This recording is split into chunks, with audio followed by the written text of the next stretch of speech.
Dear students, I hope you are fine. ഇന്ന് ഞാൻ എടുക്കുന്ന class English medium Malayalam medium കുട്ടികൾക്ക് വേണ്ടിയുള്ളതാണ്.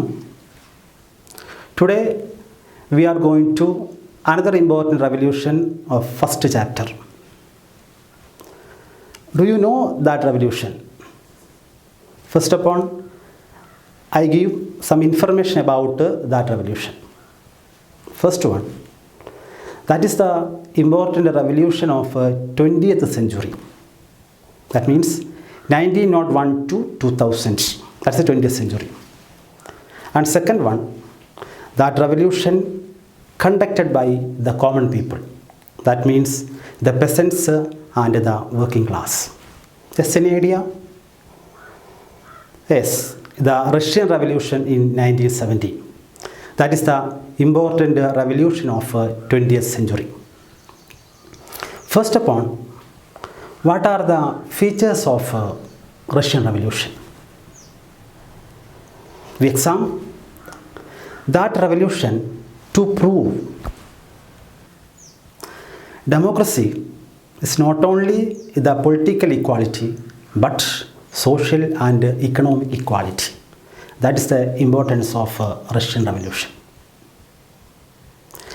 1917 നടന്ന റഷ്യൻ വിപ്ലവം, ആ റഷ്യൻ വിപ്ലവത്തിൻ്റെ ഏറ്റവും വലിയ പ്രത്യേകത അല്ലെങ്കിൽ സവിശേഷത എന്ന് പറയുന്നത് ജനാധിപത്യം രാഷ്ട്രീയ സമത്വം മാത്രമല്ല, അത് സാമൂഹിക സാമ്പത്തിക സമത്വം കൂടിയാണ് എന്ന് ലോകത്തിന് കാണിച്ചു കൊടുക്കാൻ വേണ്ടി ശ്രമിച്ച ഒരു വിപ്ലവമാണ് റഷ്യൻ വിപ്ലവം. Then this revolution to introduce our textbook and some part from the mother, that is an important novel of Maxim Gorky. Maxim Gorky, a well-known Russian writer. You know the textbook.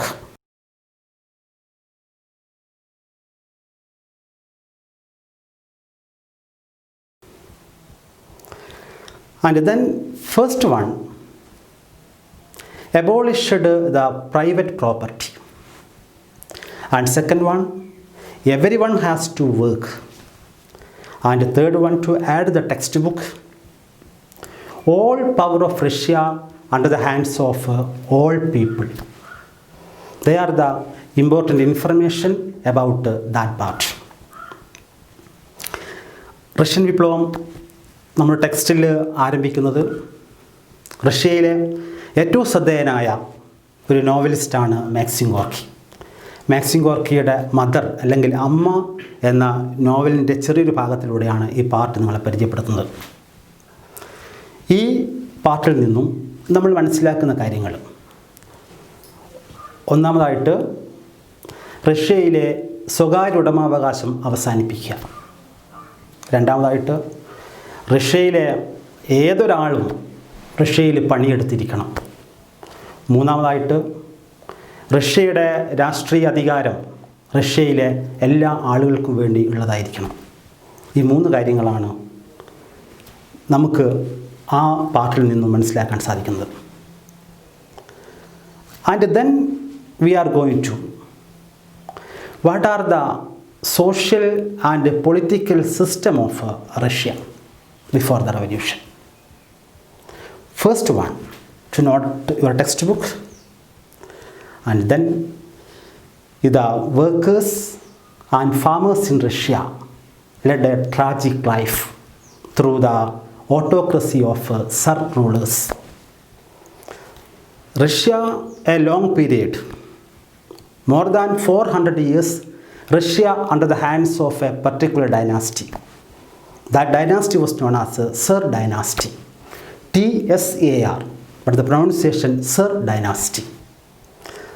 And then the Tsar dynasty as the best example of the autocracy. And second one, though the low agriculture production in Russia, so the farmers to face a lot of financial problems. And then Russia has a lot of tenants. Tenants means landless peasants.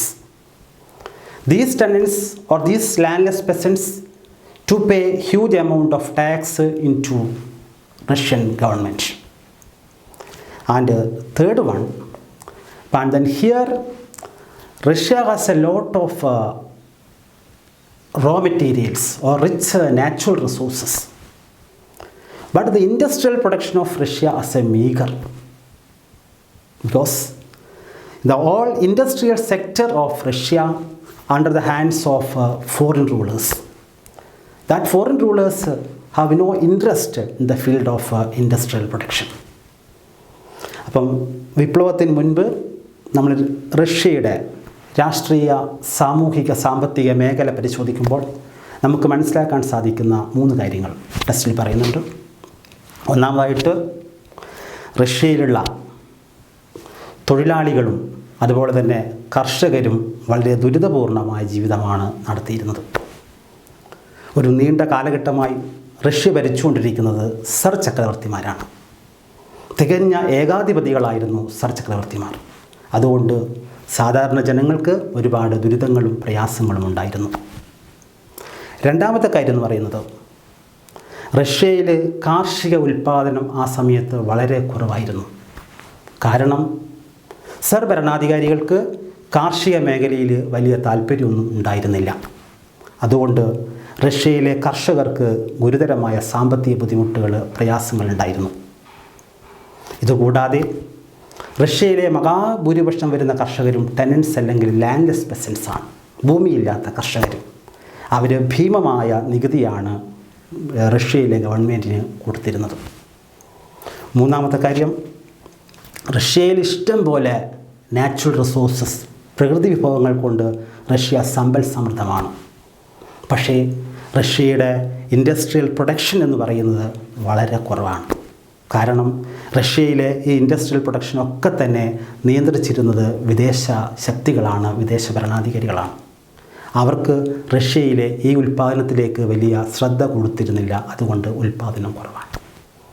Here note that is the real condition of Russia before the revolution. And then we are going to ideological inspiration. That is the important reason of Russian revolution. That is the important question of this part, ideological inspiration. During that time, Russia has a lot of prominent writers. Our text to present 4 more writers. First one, the Maxim Gorky, Leo Tolstoy, Ian Turgenev, Anton Chekhov. These writers depicted the plight of the workers and the common people. Russian വിപ്ലവത്തിലേക്ക് നയിച്ച പ്രധാനപ്പെട്ട ഒരു കാരണമാണ് റഷ്യയിലുള്ള എഴുത്തുകാരുടെ സ്വാധീനം. ആ സമയത്ത് റഷ്യയിലുണ്ടായിരുന്ന പ്രധാനപ്പെട്ട 4 എഴുത്തുകാരാണ്. ഒന്ന് നമ്മൾ നേരത്തെ പരിചയപ്പെട്ട Maxim Gorky, Leo Tolstoy, Anton Chekhov, Ivan Turgenev തുടങ്ങിയ ആളുകൾ. ഇവരുടെ കൃതികൾ നമ്മൾ പരിശോധിക്കുമ്പം അന്ന് റഷ്യയിലുള്ള കർഷകരുടെ, തൊഴിലാളികളുടെ ജീവിതമാണ്, ദുരിതങ്ങളാണ് ഈ കൃതികളിലൂടെ അവർ എഴുതി വച്ചിരുന്നത്. Here note the important statement of Lenin, who was the leader of Russian Revolution. The literary works of Tolstoy as the real mirror of Russian Revolution. That is statement of Lenin. ടോൾസ്റ്റോയിയുടെ കൃതികൾ Russian വിപ്ലവത്തിൻ്റെ കണ്ണാടിയായി മാറിയിരുന്നു എന്നാണ് ലെനിൻ്റെ statement. കണ്ണാടി. ഇപ്പം ഞാൻ നിങ്ങളൊക്കെ കണ്ണാടിയിൽ നോക്കാറുണ്ട്. കണ്ണാടിയിലിപ്പം ഞാൻ എന്നെ നോക്കുമ്പം എന്നെ തന്നെ സനൽമാഷെ തന്നെയാണ് കാണുന്നത്. ഇപ്പം നിങ്ങൾ നോക്കുമ്പം നിങ്ങൾ ഓരോരുത്തരും അതുപോലെ തന്നെയാണ്, കൂടുന്നും കുറയുന്നില്ല, അതുപോലെയാണ് കാണുന്നത്. ഇപ്പോൾ ടോൾസ്റ്റോയിയുടെ അല്ലെങ്കിൽ റഷ്യയിൽ അന്നത്തെ സാഹിത്യ കൃതികൾ എന്ന് പറഞ്ഞു കഴിഞ്ഞാൽ the real vision of Russian society. So that is the important inspiration of Russian revolution. And then our text to add the other 2 more writers. First one, the Karl Marx, and the second one, the Friedrich Engels. Karl Marx and Friedrich Engels the important writers and thinkers of Europe. And then the demands of Karl Marx and Friedrich Engels, establishing the supremacy of working class instead of that by the upper class or the autocratic rulers or capitalists. യൂറോപ്പിലുള്ള ഏറ്റവും ശ്രദ്ധേയരായ രണ്ട് ചിന്തകന്മാരായിരുന്നു call മാർക്സും അതുപോലെ തന്നെ Frederick എംഗൽസും. അവരുടെ ആശയങ്ങളും Russian വിപ്ലവത്തെ ഏറെ സ്വാധീനിച്ചിരുന്നു. The Communist Manifesto, that's important book that written by Karl Marx and Friedrich Engels. The introduction part of Communist Manifesto: unite the all workers of the world. Nothing to lose if you are chained, but if you get your own world.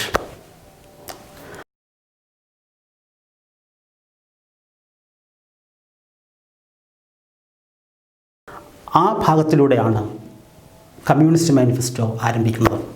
ഇതിൻ്റെ Malayalam version നിങ്ങൾ കേട്ടിട്ടുണ്ടാവും. സർവ്വരാജ്യ തൊഴിലാളികളെ സംഘടിക്കുവിൻ, നിങ്ങൾക്ക് നഷ്ടപ്പെടാൻ കൈയുടെ വിലങ്ങുകൾ മാത്രമാണുള്ളത്. ഇത്തരത്തിൽ റഷ്യയിലെയും റഷ്യക്ക് പുറത്തുമുള്ള എഴുത്തുകാരുടെ ഇൻഫ്ലുവൻസാണ് റഷ്യൻ വിപ്ലവത്തിൻ്റെ പ്രധാനപ്പെട്ട ഒരു കാരണം. but not the 6 persons. And then early days Russia had no labor movements or trade unions. Social Democratic Workers' Party, not the party, Social Democratic Workers' Party, that is the first trade union of Russia. After some days, that party divided into two, Bolshevik and Menshevik. Bolshevik, that's a majority, and Menshevik as a minority. And Bolshevik as a left wing, Menshevik as a right wing. And then who are the leaders of Bolshevik and Menshevik? Lenin, Trotsky are the prominent leaders of Bolshevik party. Alexander Kerensky, who was leader of Menshevik party. റഷ്യയിൽ ആദ്യകാലത്ത് രൂപം കൊണ്ട തൊഴിലാളി സംഘടനയാണ് social democratic workers party. പിന്നീട് ആ party രണ്ടായിട്ട് മാറുന്നു. ഒന്ന് ബോൾഷെവിക്കും മറ്റൊന്ന് മെൻഷെവിക്കും. ബോൾഷെവിക് എന്ന് പറഞ്ഞാൽ ഭൂരിപക്ഷവും, മെൻഷെവിക്ക് മൈനോറിറ്റി അല്ലെങ്കിൽ ന്യൂനപക്ഷവുമായിരുന്നു. ബോൾഷെവിക് പാർട്ടിയുടെ നേതാക്കന്മാരായിരുന്നു ലെനിൻ, ട്രോട്സ്കി തുടങ്ങിയ ആളുകൾ. മെൻഷെവിക് പാർട്ടിയുടെ നേതാവാണ് Alexander Kerensky. And then another important incident before the Russian Revolution. In 1905, there were the war between Russia and Japan. During that time, Russia, the largest and powerful empire or the kingdom of Asia and European continent. At the same time, the Japan, that is smallest state in Asian continent.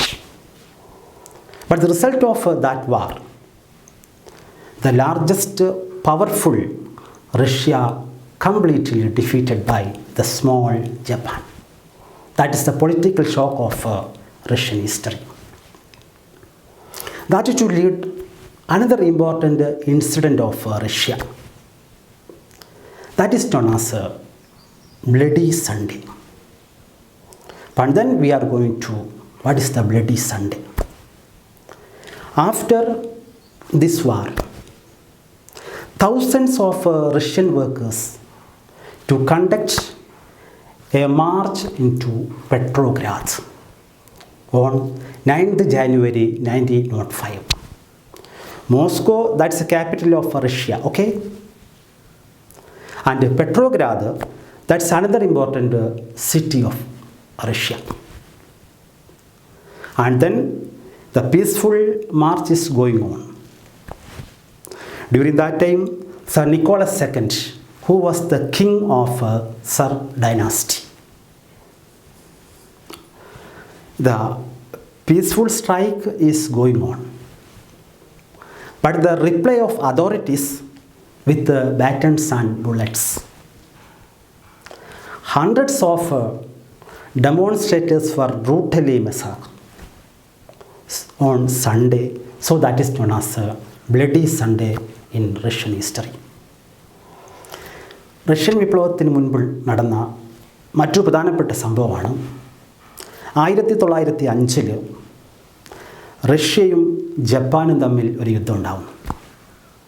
ആ സമയത്ത് Russia എന്ന് പറഞ്ഞാൽ ഏഷ്യയിലെയും യൂറോപ്പിലും നീണ്ടു കിടക്കുന്ന വലിയൊരു സാമ്രാജ്യമാണ്. അതേ സമയത്ത് ജപ്പാൻ ഏഷ്യയിലെ വളരെ ചെറിയ ഒരു രാജ്യമായിരുന്നു അന്ന്. എന്നാൽ ഈ യുദ്ധത്തിൻ്റെ ഫലം എന്ന് പറയുന്നത് ഈ വലിയ റഷ്യയെ ജപ്പാൻ വളരെ എളുപ്പത്തിൽ പരാജയപ്പെടുത്തുന്നു. അത് റഷ്യയുടെ രാഷ്ട്രീയ മേഖലയിൽ ഒരുപാട് ചലനങ്ങൾ ഉണ്ടാക്കുന്നു. ഈ ചലനങ്ങളാണ് 1905 ബ്ലഡി സൺഡേ എന്ന് പറയുന്ന സംഭവത്തിലേക്ക് നയിക്കുന്നത്. 1905 ജനുവരി മാസം 9-ാം തീയതി റഷ്യയിലുള്ള ആയിരക്കണക്കിന് തൊഴിലാളികൾ പെട്രോഗ്രാദിൽ ഒരു പണിമുടക്ക് സമരവുമായി മുന്നോട്ട് പോകുന്നു. എന്നാൽ റഷ്യയിലെ ഭരണാധികാരികൾ, റഷ്യയിലെ ഗവൺമെൻറ് ഈ സമരത്തെ ക്രൂരമായി അടിച്ചമർത്താൻ ശ്രമിക്കുന്നു. നൂറുകണക്കിന് തൊഴിലാളികളാണ് മൃഗീയമായി കൊല്ലപ്പെട്ടത്. അതൊരു ഞായറാഴ്ചയാണ്, അതുകൊണ്ടാണ് അത് ബ്ലഡി സൺഡേ എന്ന പേരിൽ അറിയപ്പെടുന്നത്. And then till the 1905 Russia was no parliament. And later Sir Nicholas II, the king of Russia, to approve a new parliament into Russia. That parliament was known as Duma. D-U-M-A, Duma. That is the parliament of Russia. ആദ്യകാലത്ത് റഷ്യയിൽ ജനപ്രതിനിധികളായിട്ട് അല്ലെങ്കിൽ parliament ഒന്നും ഉണ്ടായിരുന്നില്ല. ഒടുവിൽ Nicholas രണ്ടാമൻ റഷ്യയിലെ ജനങ്ങൾക്ക് വേണ്ടിയിട്ട് ഡ്യൂമ എന്ന പേരിൽ ഒരു പാർലമെൻറ്റ് അനുവദിച്ചു കൊടുക്കുന്നു. ഇപ്പോൾ 1 മാർക്ക് ക്വസ്റ്റ്യനാണ്. റഷ്യയുടെ പാർലമെൻറ്റിൻ്റെ പേരാണ് Duma. And then our world is going to in 1940. Yes, what are the importance of 1914 to 18? Yes, no doubt, that's the First World War. The 1940 to 18, our world to face terrible and horrible war. That is known as First World War. You will detail information about the First World War, the next chapter. And the First World War is going on. Russia actively participated that war. 1914 മുതൽ 18 വരെയുള്ള ലോകത്തിൻ്റെ പ്രാധാന്യം നിങ്ങൾ നേരത്തെ മനസ്സിലാക്കിയിട്ടുണ്ടാവും. ഒന്നാം ലോകയുദ്ധം. ഈ ഒന്നാം ലോകയുദ്ധം ലോകത്തുള്ള രാജ്യങ്ങൾ തമ്മിൽ നടത്തിയിട്ടുള്ള രൂക്ഷമായ പോരാട്ടമാണ്. ഇതിനെക്കുറിച്ച് അടുത്ത അധ്യായത്തിൽ നിങ്ങൾ കൂടുതൽ ഡീറ്റെയിൽഡായിട്ട് പഠിക്കും. ഇപ്പം നമ്മുടെ റഷ്യ ഒന്നാം ലോകയുദ്ധത്തിൽ വളരെ സജീവമായി പങ്കെടുത്ത ഒരു രാജ്യമാണ്. And then we can see that through the first world war Russia to face utter failure from the opponents. We examine why did Russia fail to that war or the First World War. It's a part of extra reading. First one, the First World War is going on. Russian army led by Sir Nicholas II. But Sir Nicholas II has no idea about the war technique or the ABCD of war. And the second one, the Russian soldiers have no suit, cloth and war equipments. So, through the First World War, Russia to face a utter failure from opponents. Extra റീഡിങ്ങിൽ പറയുന്ന കാര്യമാണ്, ഒന്നാം ലോക യുദ്ധത്തിൽ Russia ദയനീയമായി പരാജയപ്പെടുന്നു. ഒന്നാം ലോക യുദ്ധത്തിൽ റഷ്യ ദയനീയമായി പരാജയപ്പെടാൻ രണ്ട് സാഹചര്യങ്ങൾ വെറുതെ കേട്ടാൽ മതി. ഒന്ന്, ഈ യുദ്ധത്തിൽ റഷ്യൻ സൈന്യത്തെ നയിച്ചത് അവരുടെ ചക്രവർത്തിയായ സർ നിക്കോളസ് സെക്കൻഡാണ്. യുദ്ധത്തെക്കുറിച്ചോ ആയുധങ്ങളെക്കുറിച്ചോ ഒന്നും അറിയാത്ത, ABCD പോലും അറിയാത്ത നിക്കോളസ് രണ്ടാമനാണ് ഒന്നാം ലോക യുദ്ധത്തിൽ റഷ്യൻ സൈന്യത്തെ നയിച്ചത്. രണ്ടാമത്തെ കാരണം എന്ന് പറയുന്നത്, റഷ്യയിലുള്ള പട്ടാളക്കാർക്ക് ആവശ്യത്തിന് വസ്ത്രങ്ങളോ യൂണിഫോമോ ആയുധങ്ങളോ ഇല്ലാതെയാണ് റഷ്യൻ പട്ടാളക്കാർ ഒന്നാം ലോക യുദ്ധത്തിൽ പങ്കെടുക്കാൻ വേണ്ടി പോയത്. അതുകൊണ്ട് എന്താ സംഭവിക്കുക? ഒരു സംശയവുമില്ല, ഒന്നാം ലോക യുദ്ധത്തിൽ റഷ്യ ഗംഭീരമായിട്ട് തോൽക്കുന്നു.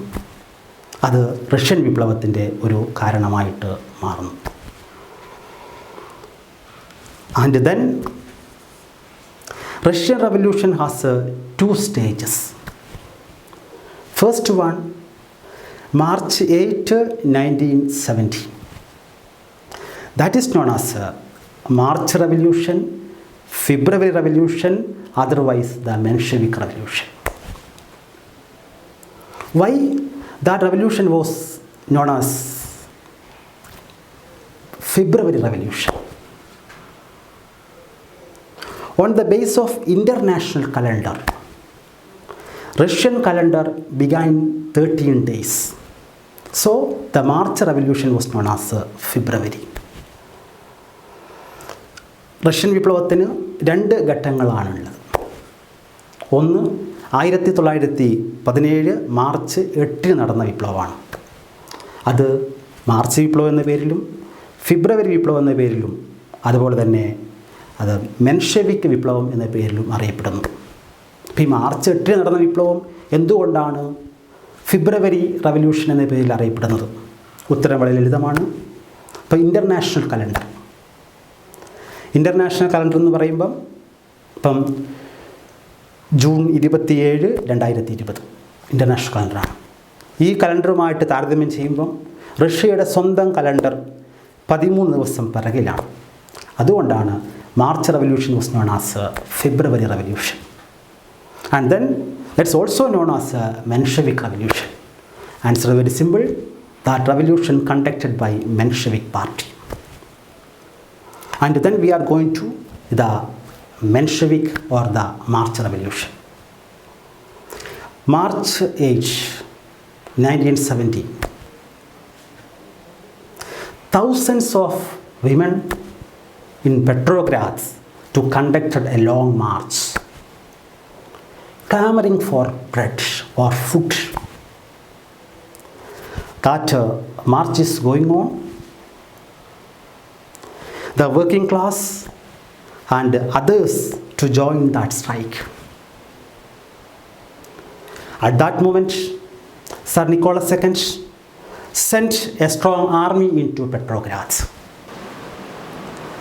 The soldiers clashed into the beginning and later they to join the strikers because the soldiers had a bad experience through the First World War.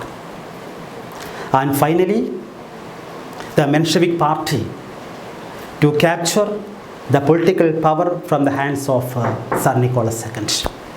And then the March Revolution was over. Russian വിപ്ലവത്തിൻ്റെ ആദ്യഘട്ടമാണ് March വിപ്ലവം.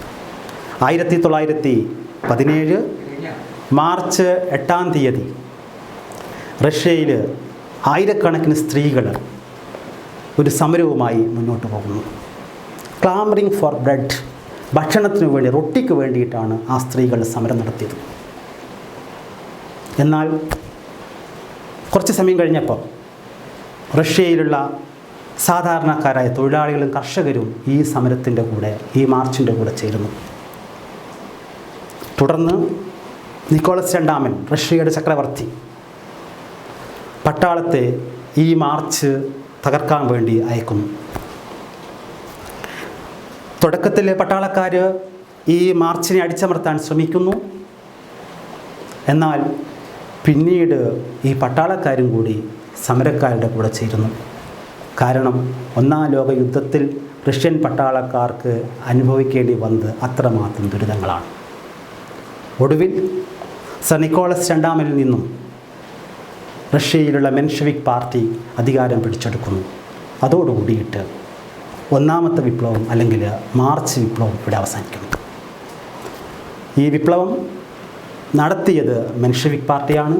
So the revolution was known as A Menshevik revolution. After this revolution, Russia under the hands of a provincial government, Alexander Kerensky, who was the leader of that government. Dear students, after the March or February Revolution, Russia under the hands of Alexander Kerensky. A group of Soviets did not approve the provincial government of Alexander Kerensky. The common people were disappointed. And then look this picture. Whose picture is this? Yes, Lenin. But during that time, Lenin came to Russia from Switzerland. And then Vladimir Lenin, who was the leader of Russian Bolshevik Party. The demand of Lenin, the entire power should be transferred into common people or the working class. And the Bolshevik and the Soviet to support this statement. And then they propagated that only the proletarian government or workers' government could eradicate backwardness and economic inequality. ഫെബ്രുവരി വിപ്ലവത്തെ തുടർന്ന് റഷ്യയിലെ അധികാരമേറ്റെടുത്തത് Alexander കെരൻസ്കിയാണ്. എന്നാൽ Alexander കെരൻസ്കിയുടെ ഭരണത്തിൽ സോവിയറ്റുകൾ അല്ലെങ്കിൽ ജനങ്ങളൊക്കെ തന്നെ നിരാശരാണ്. ഈ സമയത്താണ് സ്വിറ്റ്സർലൻഡിൽ നിന്നും ലെനിൻ റഷ്യയിലേക്ക് കടന്നു വരുന്നത്. ലെനിൻ ബോൾഷെവിക് പാർട്ടിയുടെ നേതാവായി മാറുന്നു. റഷ്യക്ക് വേണ്ടത് അധികാരം പൂർണ്ണമായും തൊഴിലാളികളുടെ അല്ലെങ്കിൽ സാധാരണക്കാരുടെ കൈകളിലേക്ക് വരണം. സോവിയറ്റുകളും മറ്റ് ബോൾഷെവിക്കുകളൊക്കെ തന്നെ ലെനിൻ്റെ പിന്നിൽ അണിനിരക്കുന്നു. ഈ സമയത്ത് ബോൾഷെവിക് പാർട്ടി മുന്നോട്ട് വെച്ചു, only the proletarian government could eradicate the economic backwardness and inequality. റഷ്യയിലുള്ള സാമ്പത്തിക പ്രയാസങ്ങളും അസമത്വവും ഇല്ലാതാക്കാൻ തൊഴിലാളികളുടെ ഗവൺമെൻറ്റിന് മാത്രമേ സാധിക്കൂ. And then what are the other demands of Bolshevik party? Our text to present three more points. First one, Russia withdrew from the First World War. And second one, look your textbook. And then seize the land from landlords and to distribute the peasants. And the third one, make factory as a public sector. Bolshevik party തുടർന്ന് മൂന്ന് ആവശ്യങ്ങൾ റഷ്യയിൽ ഉന്നയിക്കുന്നു. നമ്മൾ ടെക്സ്റ്റിൽ കൊടുത്തിട്ടുണ്ട്. ഒന്ന്, ഒന്നാം ലോക യുദ്ധത്തിൽ പരാജയപ്പെട്ടുകൊണ്ടിരിക്കുന്ന റഷ്യ ഉടൻ തന്നെ യുദ്ധത്തിൽ നിന്ന് പിൻവാങ്ങണം, വിഡ്രോ ചെയ്യണം. രണ്ടാമത്തെ കാര്യം എന്ന് പറയുന്നത് റഷ്യയിലുള്ള കൃഷിഭൂമി ജന്മിമാരിൽ നിന്ന് പിടിച്ചെടുത്ത് അത് ഭൂമിയില്ലാത്ത കർഷകർക്ക് ഡിസ്ട്രിബ്യൂട്ട് ചെയ്യാം. മൂന്നാമത്തെ കാര്യം, റഷ്യയിലെ ഫാക്ടറികൾ മുഴുവൻ തന്നെ പൊതുമേഖലയിലാക്കുക. And then October 1970, the Bolshevik organized an armed rebellion against Alexander Kerensky. And then Alexander Kerensky fled to the country, and the entire power of Russia under the hands of Bolshevik party. That is known as October Revolution or November, otherwise Bolshevik Revolution. That is the real Russian Revolution in 1970. തുടർന്ന് Bolshevik party തികഞ്ഞ ഒരു സായുധ സമരത്തിലൂടെ Alexander കെരൻസ്കിയിൽ നിന്നും അധികാരം പിടിച്ചെടുക്കുന്നു. അങ്ങനെ Bolshevik പാർട്ടിയുടെ നിയന്ത്രണത്തിലേക്ക് Russia വരുന്നു. And then Lenin, who was the leader of Russian administrative system, and then the Russian revolution was over.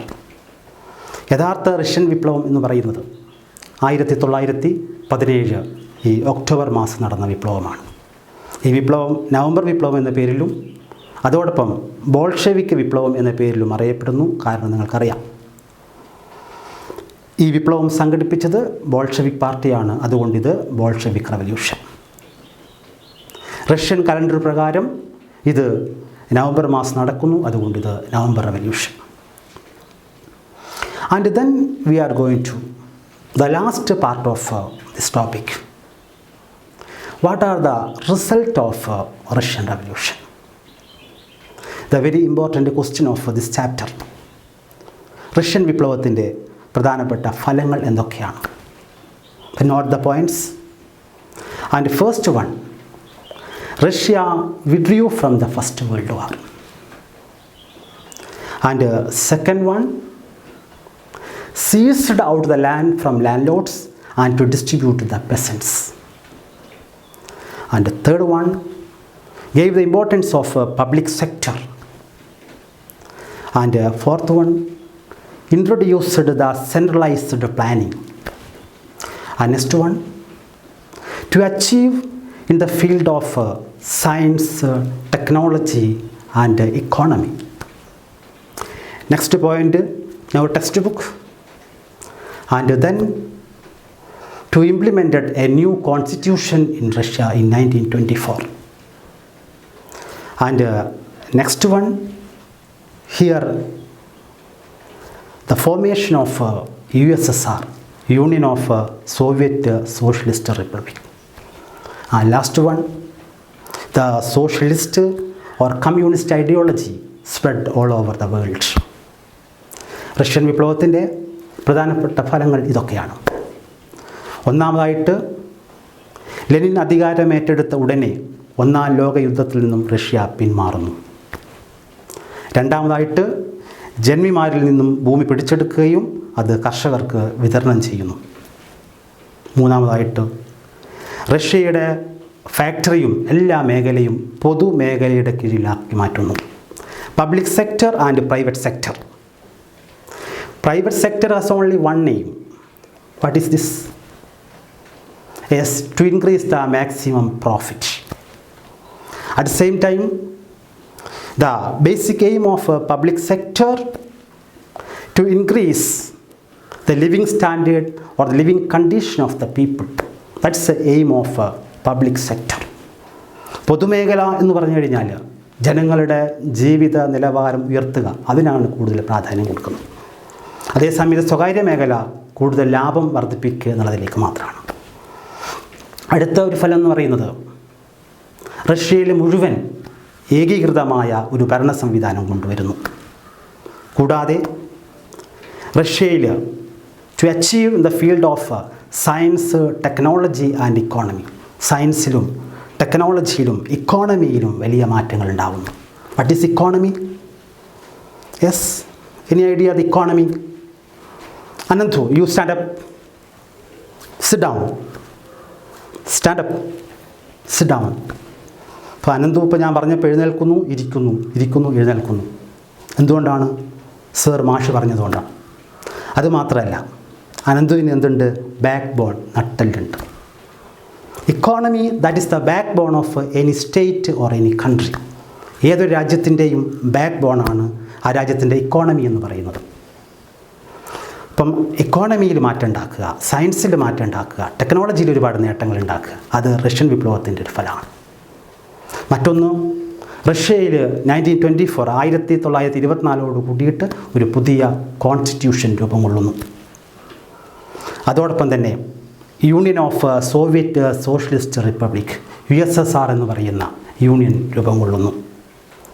അവസാനമായി സോഷ്യലിസ്റ്റ് ആശയങ്ങൾ, കമ്മ്യൂണിസ്റ്റ് ആശയങ്ങൾ ലോകത്തിലാകമാനം പ്രചരിക്കുന്നു.